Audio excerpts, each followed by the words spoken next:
Information to help you run your business better and improve your marketing campaigns. My name is Hank Hoffmeyer, and thank you for joining me on Hank's Marketing and Business Tips. Welcome to episode 250 of the Hmbt podcast. Today, I'm joined by Tim Hughes. He's universally recognized as the world-leading pioneer in exponents of social selling, and he's currently ranked #1 by Onalytica as the most influential social selling person in the world.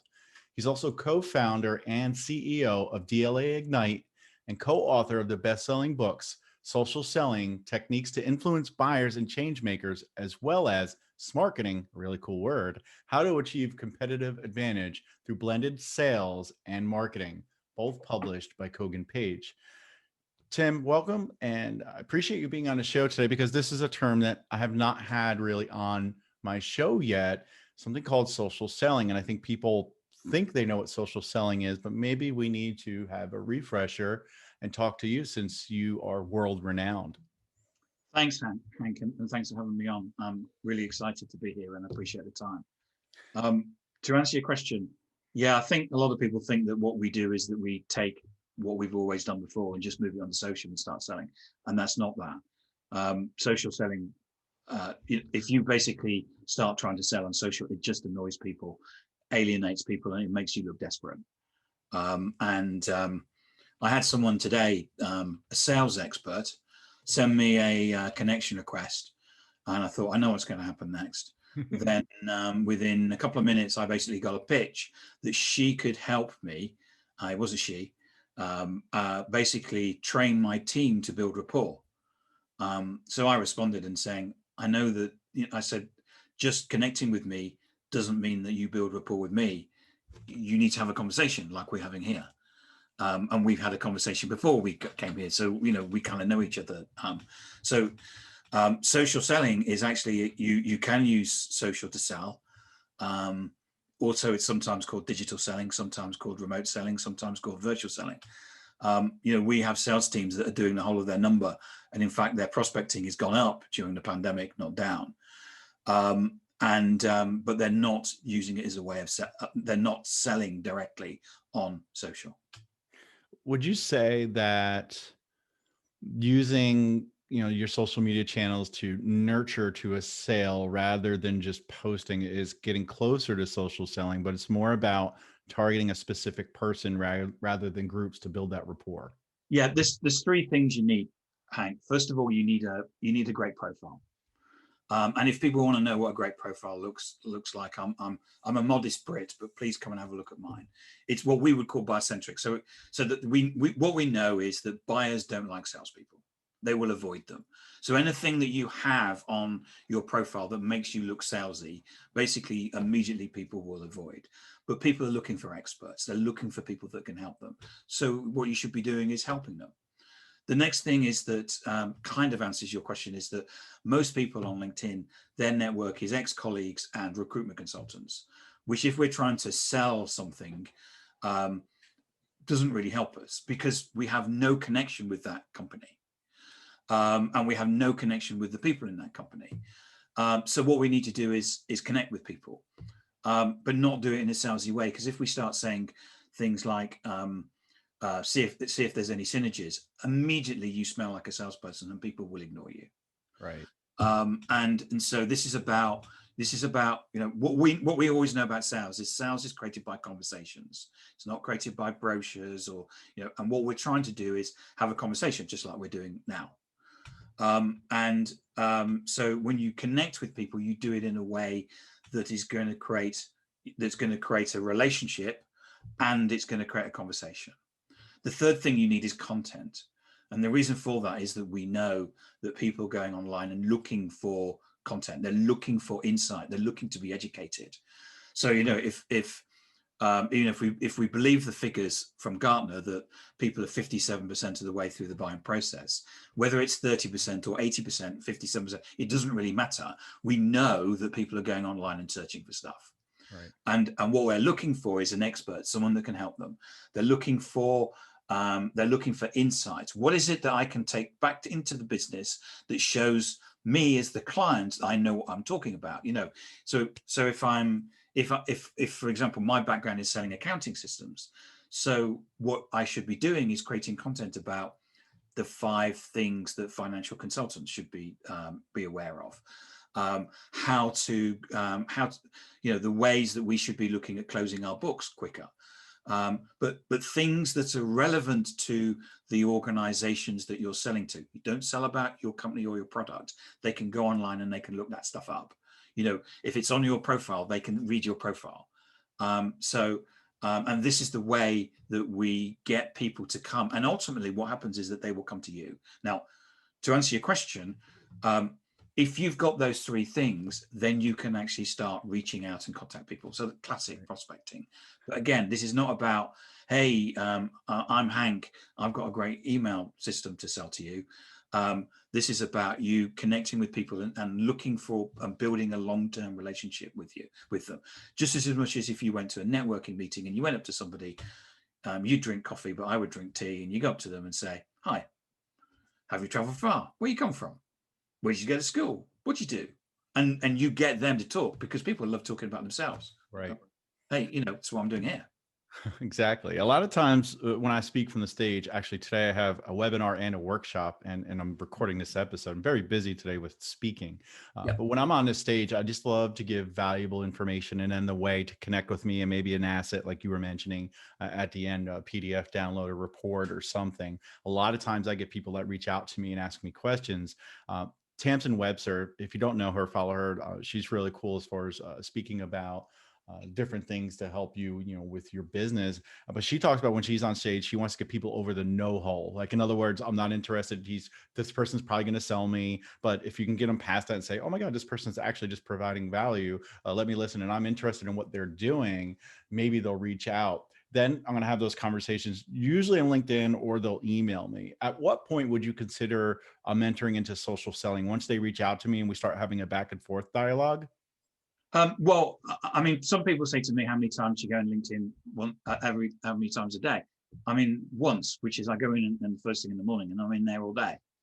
You can be doing, this isn't about having a process for one thing and a process for another thing. And what we've done with our methodology is make sure that the salespeople don't need to think, because if you're thinking, you're wasting time. First and foremost, it's this, if you taking somebody through the link of knowing, liking, and trusting, and you won't get to know somebody if you try and pitch them with product. So you're now, what everybody says, no, that takes 6 months. It doesn't, because on social, if you come and connect to me, and you come into a conversation with me, we can be on a call within a couple of days. I've contacted CEOs and we're having meetings 3 days later. Right. Because if you're actually adding value, I mean, you said, I mean, one of the things that I would also look at, apart from downloads and stuff, is that empowering your salespeople to blog. When I mean blog, I mean it's just 300-500 words. I've got a sales guy who posted a picture of him and his son on a beach, and he ended up with 6 C-level meetings off the back of that. And so this doesn't take that needs to take a long time. It took him 10 minutes. But you've got to remember that if you're going to give someone a piece of content, they're going to have to read it. So you don't get the trust until, so if you say, here's a piece of content, and they go, that's really great. If it's a 2,000 word white paper, they're unlikely to read it. But if you give them a 300 or 500 word blog, they'll read it. Now, you only know something good is when you've read it. So, if something's going to take you 3 minutes, I can read it now and go, actually, that was a good blog. Tim Hughes knows what he's talking about. The other mistake that people make is that they think that everybody they can sell to, and you can't sell to everybody. And there's three types of people. There's people that you can sell to, which is great. There are also the people that can refer you. Exactly. And that referral may not be today, it may be in 6 months. Yeah. And what you need to be looking at is nurturing, to use your word, your network, because what you're trying to do is get those people to go, do you know, if I want an email system, you need to talk to Hank. You've got to talk to Hank. Yeah. When, you know, that when they're having that conversation. And the third type of person is actually what we call someone with a big mouth, basically someone that can influence. So someone will go, that is a great article by Tim. What I'm going to do is I'm going to share it through my network. And so what you're able to do is take, as well as you building your network, is for other people to take your content and spread it through theirs. Because what you're doing is that you're getting them to share your know-how, your experience, and then that's when you start getting inbound. Right. I know I'm getting referrals from things I do online, webinars, workshops, conference talks, and I know that people are my, you know, they're my influencers. They share my stuff. There's one guy that always shares mine, and I engage with his stuff, et cetera, et cetera. How do you prove to, say, a leadership team that might not holistically believe in that? Because there are times when you might work for an organization and they don't believe that that works. When you put yourself out there as a brand ambassador, they don't think that it's happening. I've had people that read a blog article from me 2 years ago reach out to have a discussion about, say, eye contact or campaigner for email marketing. And I know that what I'm putting out there has residual value, but sometimes some of these leaders that may be stuck in the past and don't want to change, they don't believe that works. So if you're running anything as a campaign, it has a beginning and an end. So if you buy advertising, for example, the moment that you stop paying for that advertising, you become invisible. And quite often people seem to think that these are things that they should be using. Whereas this is your 250th podcast. That's amazing. That's 250 pieces of content that are out there that proves that Hank is an expert. Now, the reason why we're here is, I think we spoke at the same event or something. And I looked at, I'm going through the speakers and I go, this guy knows what he's talking about. I connect with him. And here we are. We had a conversation, and we're talking now. Within our, this isn't about selling. It's about offering advice. But if you've got a methodology behind what you're doing on social, so getting the VP to post and getting all the directs to basically like it will buy you nothing. Which is why we get a lot of people saying, we tried social, it doesn't work. It didn't work. We had an organization came to us and said, we sent 250 emails and got nothing. And we said, yeah. Didn't expect you to. And because you look like spammers anyway, so I would expect everybody to ignore what you did. It's about having a methodology behind what you're doing. So when my guy basically posted about him and his son on the beach, he knew what he needed to do with the connections, and he knew what he needed to do with the people that he wasn't connected to yet, and he went through that as a process. Now, we would expect anybody who's social selling properly to be able to increase their sales by 30% and reduce the sales cycle by 40%. And we have seen that even now during the pandemic. I've got one of our clients, he's actually complained he's got too many opportunities. Now, how many people are out there like that right now during the COVID-19? Not very many, because we're hearing that pipeline is an issue. But we know that people are moved on social, but it's about doing it in a methodical way. And that's what the senior team need to understand. Awesome. And there's so many things that you said, and we could be talking probably for hours and still not get everything out on the table. But LinkedIn is a powerful tool. So I always say email marketing probably is the best for ROI when it comes to relationship marketing, because believe it or not, if you're sending 100,000 emails out, theoretically, you can make it look like a one-on-one conversation because you can personalize it. Some people know that you're sending in bulk, but still they love the fact that their name is in the email. And if you provide value, that's going to be something that's going to develop a relationship and trust. And then now you just convinced me LinkedIn is number 2. And yes, you and I were at a similar event and you reached out to me first on LinkedIn. You did personalize your invite, which I appreciate. And I still responded and said, hey, I'd love to have a call with you to get to know you better so we can both develop that KLT to make sure we're a good fit for both of our networks. And boy, I'm glad we did, because now we're having this, and we've had another discussion. But I receive a lot of blind invites, and I have a standard reply that I copy and paste and put into reply, just What's that? asking people why they connected. I want to offer value to them. I want them to offer value to my network. Let's have a call. I only get now, and it's actually went down. I get probably almost a 40% response rate. In other words, the other 60 are probably just trying to sell me, and they feel like that's a barrier, and then they're not going to try to develop a relationship with me. And it's kind of bizarre because you basically offered a call. Yeah. Why wouldn't I take that? Right. I mean, and you know, I know that you're not going to buy anything from me, but and I'm not going to buy anything from you, but it's about growing network, and it's about, well, you offered me to come on here. It could be that you're doing something and someone says, you know, we need to do some social selling, and you go, you need to talk to Tim Hughes. Right. You never, the thing about networks, it's I mean, when for our business for the first 3 years, we never had a business plan because things would just happen. Yeah. You know, in 2017, we had a guy come to us. He now lives in America, but he was Canadian, and he said, "I want to resell your programs." And my business partner and I said, "We never thought about that." So we said, "Okay," so we arranged it. But that was off the back of me appearing on a podcast back in April 2017. I mean, you just don't know when this stuff is going to happen. Right. And the more content and the more you're visible out there, the more powerful it is. Yeah, I'm not a salesperson, quote unquote. I'm doing that for the audio only listeners. I don't have a quota, but I'm still selling, and I think I'm more effective when I'm not under pressure.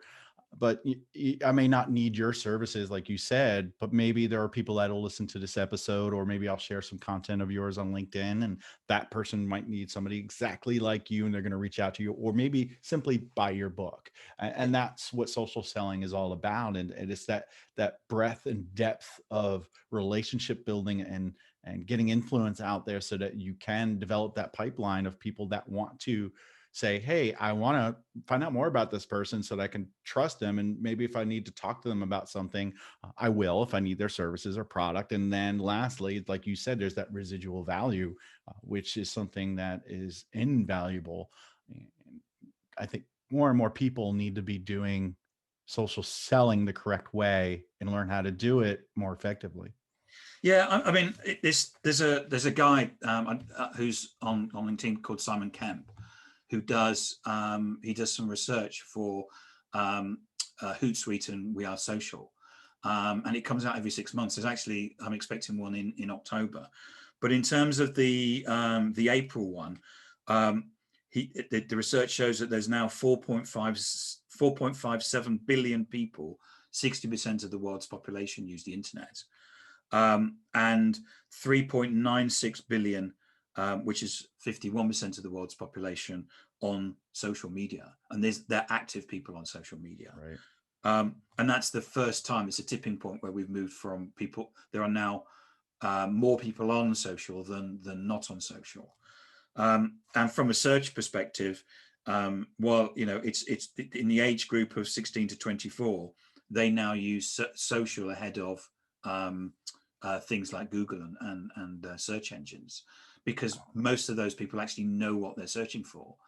And certainly in the B2B space where I generally work, most, you know, if you're going to buy $100,000 accounting system, you're going to do your research beforehand. You're not just going to buy the first one that someone rings you up and says, "Hey, buy my accounting system." You're going to do some research, and people, you know, we don't like salespeople.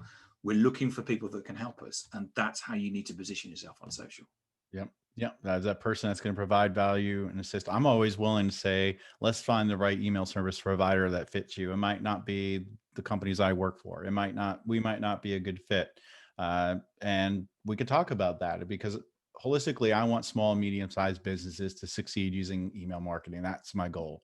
My personal goal. You know, my organization thinks differently because they want to grow and they want to help. You know, I think that the platforms that I work with are great, but there are other ones out there that might have a different need, a unique selling proposition that meets their need and goal.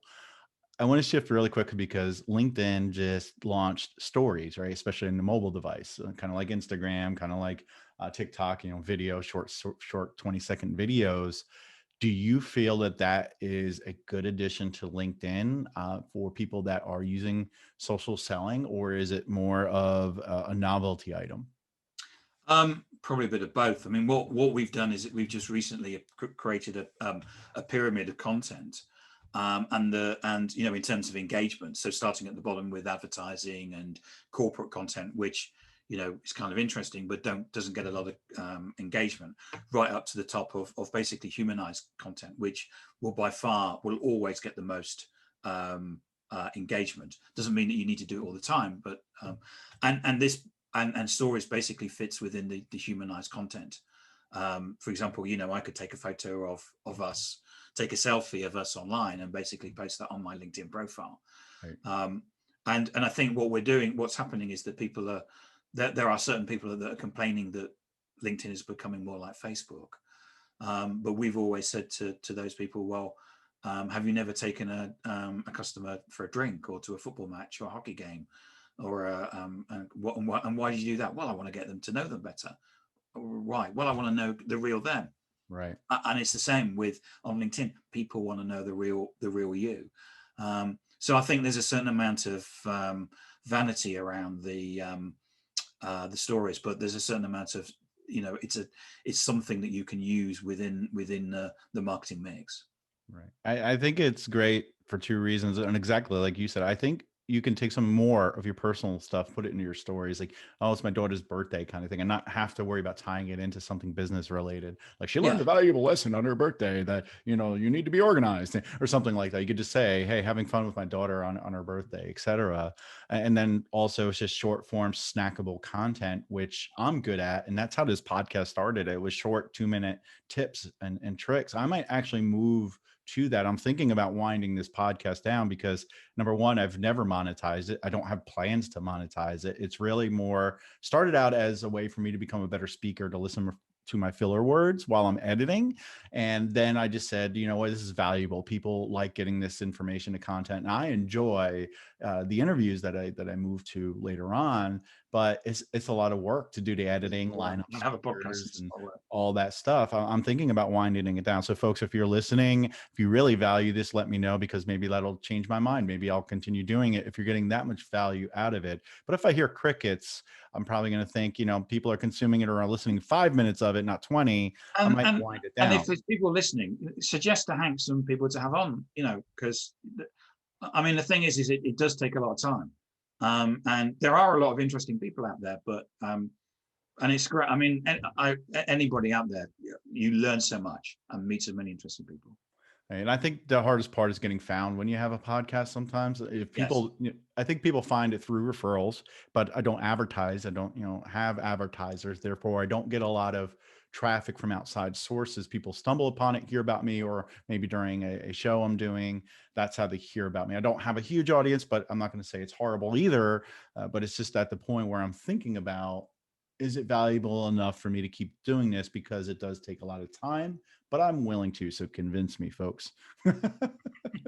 Tim, any last minute tips or tricks when it comes to social selling? Well, I think I used the wrong term there, tricks, right? Because if you're a salesperson, you don't want to use tricks. Do you have a last minute tip? So the three things I said earlier on: you need a buyer-centric profile, you need to build your network, and you need content. So they're the three things. And I'm for those listening, I'm holding up my book. It's available on Amazon worldwide. Social Selling Techniques to Influence Buyers and Changemakers.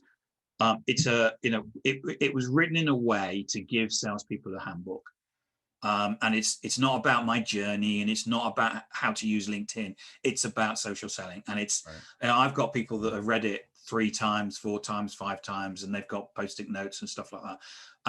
And salespeople that say it's right on my desk all the time, because it's supposed to be as written as a practical guide for salespeople. And I know I'm biased, but get a copy. I definitely believe in it. I read some of the what do you want to call it, the sample stuff. I'm going to buy it soon, probably because I have a queue, so I have items in my queue. I'm probably going to add yours next. I know, yeah. And I definitely say check that out, because if you're in business, if you're the owner, you are responsible for social selling. Or if you're in sales, it's something you need to know about. But there are some people maybe this book is not for.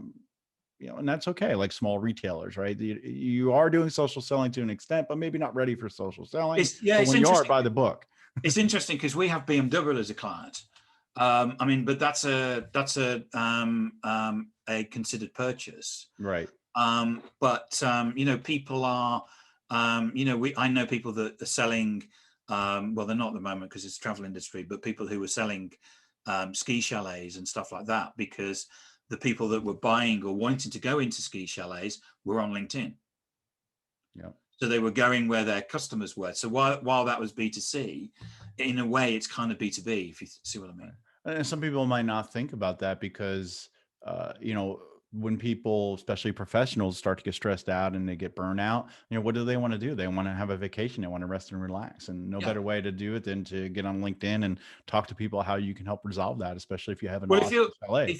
if you're at a shit day at the office and you're paging through your LinkedIn and go, you know, that he's an idiot, he's an idiot, he's an idiot, and then there's just like a and then there's like a ski chalet, and you go, I want to go skiing. Yep. And, you know, you'll probably even buy it there and then. Right. Because so you know, LinkedIn is a great place to for B2C. Don't necessarily discard Yes. Well, I'm talking it. about like maybe a small like person who sells jewelry on the side or something. Like Yes. at some Yeah. point it does work, but yeah, maybe not right away. But maybe you can outpace your competitors if you learn how to do that, even if you're just a small jewelry person, because you could talk to people on. So you just convinced me that it does work for them because they can hop on LinkedIn and talk to people about how jewelry can help them make look more professional on Zoom and Yeah. in meetings. Yeah, absolutely. So you proved me wrong there. Awesome. Tim, how can people find you, connect with you, and develop the Yes. KLC with you? Yes. So I'm Timothy Hughes or Tim Hughes on LinkedIn. And or I'm Timothy_Hughes on Twitter. And my email is tim@dlaignite.com. Awesome. All the links will be in the show notes, folks. And this was a great conversation. Get out and do some social selling. Until then, you can check out previous episodes at hankhoffmeyer.com/Alexa. I'm on iTunes, Google Play, Spotify, among other platforms that you might listen to podcasts on, as well as YouTube. This will be in video format on YouTube. And until next week, folks, sell away.